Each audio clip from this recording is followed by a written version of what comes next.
대표. Now I'd like to turn to our next presenter, Dr. Seo Kyung suk, Principal Researcher of KIMST. His presentation is on international collaboration on seaweed biomass supply and industrialization. Dr. Seo Kyung suk has been working at KIMST since 2006, working on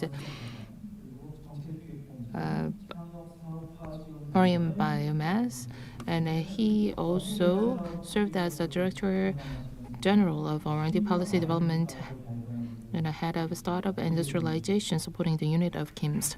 And please welcome him with a big hand.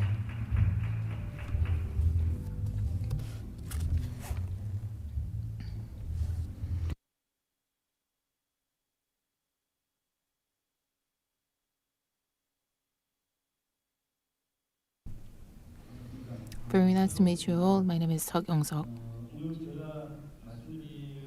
Today, I'd like to talk about international collaboration on seaweed biomass supply and industrialization. Rather than talking about all the parts of the international collaboration R&D project, I'd like to highlight one project. What you can see on the screen is the seaweed. It's quite pretty, but under not so pleasant environment, it will not grow up as pretty as like this. So today I'd like to talk about seaweed biomass industrialization. Seaweed biomass supply, and for the supply, the sufficient and stable supply industrialization plays a key role. So this is the agenda I'd like to talk about today. First, let me start with the bioeconomy, and I'd like to briefly touch upon bioeconomy. In 2009, the OECD looked into the future, the advent of the bioeconomy by 2030. If you take a look at the stock market, you can see bio-related stocks are rising quite rapidly, and they will go up even further, and the scope will be expanded. And we believe that these bio-related factors will have a bigger impact. And another report of the OECD mentions that bioorganisms will play a key role. So if we can successfully develop bio-related tools, then that will generate many economic and financial profits. This diagram shows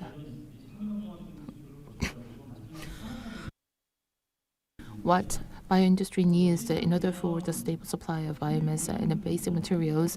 The critical factor here, as you can see, is how much biomass you can secure with a standardized quality, and after the initial processing up until the final manufacturing, how can you secure the materials? So these two critical factors are of great importance, and many countries are putting so much effort into this, and Korea was not an exception. And as for the supply of biomass, you can do the seaweed farming or seaweed cultivation. And in order to secure the supply of materials, you can use synthesis or synthetic nurturing. And today I'd like to focus my presentation on the biomass supply. And as you know all too well, the biomass has long been considered to be land-based. But land-based biomass has some limitations. In the first phase, biomass is mostly starch-based, like corn and sugar cane, but they're extremely expensive because human species also consume them. That is why that is not suitable for the biomass development. And instead,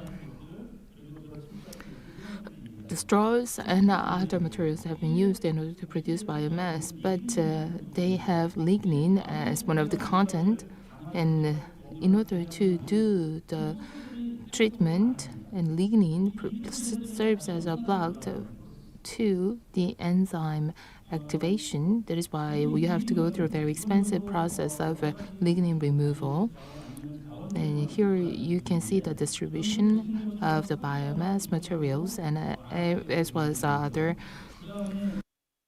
fossil fuels, and petroleum is concentrated in the Middle East, and corns are concentrated in the Americas, in Asia, we have such high supply of seaweed. And Asian countries occupy the seaweed supply, and China accounts for more than half, followed by Indonesia. So this is the biomass which puts Asian countries at such a great advantage, and Korea is the third largest seaweed producer in the world. Of course, we account for only 5%, but anyway, we are the third largest producer. And out of the fisheries production, the seaweed accounts for 77% in terms of the value, but it accounts for 23% or so. For various reasons, well, there are great benefits we can find in the seaweed. The first is the abundance. The second is environmental friendly, and there has been deep studies on biomass. And seaweeds are mostly perennial plants. You don't have to do anything. You don't have to do anything, or you don't have to take too many measures, but in order to keep it growing. And more than anything else, but it is environmental friendly, and this is there is a worldwide distribution. We consume seaweed, but in other countries, well, which do not consume seaweed, but there is no competition to land food resources, and there is no need for purified water. Well, if you are to grow anything in the land, then you need to have some desalination process where you have to do the purification of water. But well, in this case, well, this is seaweed, and you don't have to do such a purification or desalination, and this serves as a great carbon sink. And there is such a stability, and we have a very stable supply chain of seaweed, and then it is quite easy for us to incorporate this into the existing supply chain. And price competitiveness as compared to land-based biomass, well, this is way more affordable. Turning to the application of seaweed, there are various products like using kelp, liver, and sea mustard. In addition to that, there are various nutritional supplements, especially in Europe. Many people have started to eat and consume seaweed because they are really good for your health, and this is so-called halal food as well. Furthermore, seaweed can be used to create a vegan food, and even you can use it for plastic materials.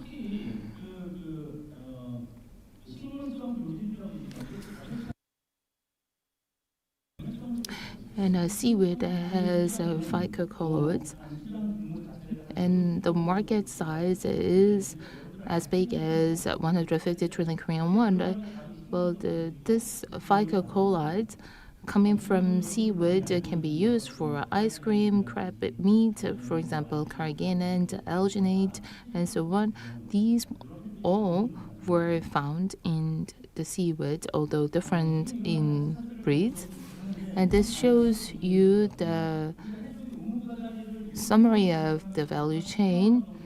If you purchase 1 kilogram of seaweed, which costs you only $3, and if you extract agar per kilogram, you can earn 15 US dollars. And if you can extract alginate, which works for the pharmaceutical industry, then you can get 4,000 US dollars per kilogram. And this is the value of a seaweed. The common, ordinary seaweed can create such a value. And another aspect is the ecological value. It serves as a great carbon sink. When we talk about the ocean, it says that it accounts for 90% of photosynthesis of the entire universe, entire globe. And seaweed absorbs carbon dioxide and stores it in the deep sea. And this is another highlight of the value of the seaweed. And KIMST has been collaborating with Alpha E. Let me briefly touch upon the R&D aspect. So far, seaweed-related R&D has attracted some investment at the government level over the last 22 years, about $10 million has been invested, and mostly by the Ministry of Oceans and Fisheries, and in the past, the Ministry of Agriculture and Food and Forest. And all in all, the investment has been mainly made by the Ministry of Oceans and Fisheries, and recently the government investment has been on the rise, especially in the 2000s. It has gone up quite significantly. And if you look at the seaweed R&D project as well as the ticket size of the R&D investment by industry, you can see there has been such growth in the investment in the 2000s, and in 2011 it went up quite significantly, attributable to the Ministry of Commerce, Industry and Energy in order to develop some biomass materials out of the seaweed. But since then, it has been more or less the same. So the biggest portion comes from the Ministry of Oceans and Fisheries. The overall trend is upward. About 20% of the fisheries product is seaweed, mostly coming from Asia. The seaweed farming accounts for the lion's share, about 96%. Since 1970s, well, the seaweed farming overtook the wild collection. So these days, mostly it's seaweed farming. If you look at country by country distribution, Asian countries are leading the market. In the right bottom, it was mostly concentrated in Asian countries, but there are 52 seaweed growing countries. The number is ever growing. There are not many countries consuming seaweed. Why do we have such a growth? That is attributable to the North American countries as well as the European countries consuming seaweed not for diet, but to make some seaweed related and seaweed based products, because it can serve as raw materials for various products and for different categories. Let me take several examples. In Europe, there are several projects going on as well as in the US. And last year, as you can see on the right side of this slide, in the North Sea, the first case of seaweed cultivation of deep sea in 12 kilometers away from the northern European Sea turned out to be quite a success. So large scale seaweed production project is well underway in the US as well. And US DOE Alpha E, and Alpha E of DOE is like KIMST of the United States, and they recently embarked on a project to grow seaweed at scale in order for the energy production and carbon sink. And let me give you a brief history of Alpha E. In 2000, the National Academies recommended Congress to establish an advanced research project agency within the US DOE. And they have quite a similar background as to KIMST, and their budget is as big as that of KIMST. And part of their budget is allocated to the seaweed-related project. And last year, they paid a visit to KIMST in order to carry out a collaborative project with us. Mariner program is a large-scale seaweed farming program.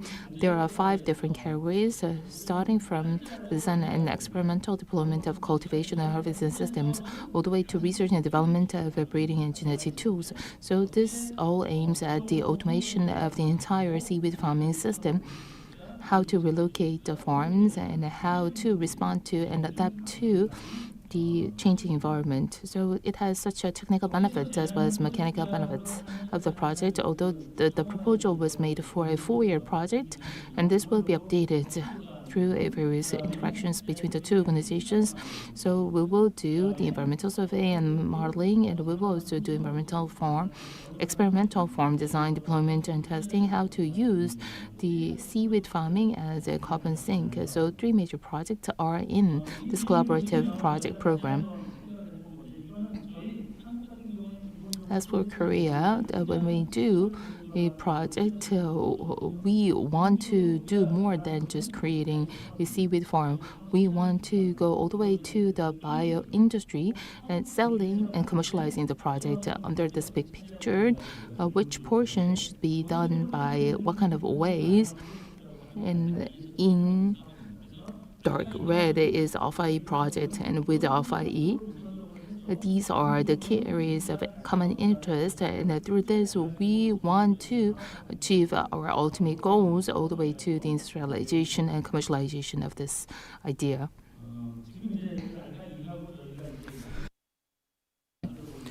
In order to sign an MOU with Alpha A, we compared the project between the two organizations, and we can see we can find a very good and strong common ground between the two organizations.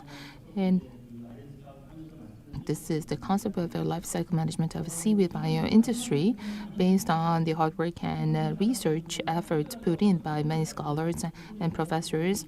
So you can develop various pharmaceutical products as well as the functional products. But if you have too much focus on that, then you might not be able to secure raw materials. You should have a stable supply of raw materials, and there has been such a growing demand for the stable supply of materials. So this is something put forth by a professor at postdoc. And the idea is that you grow seaweed for industrial resource supply, then you can create a nearby biomass supply chain in the hinterland, and then you can grow the industry, and this will contribute significantly to the development of the local economy. And this is the picture we have in mind when we embark on this international collaboration project. So my presentation got inspirations from these researchers, and this is the end of my presentation. Thank you.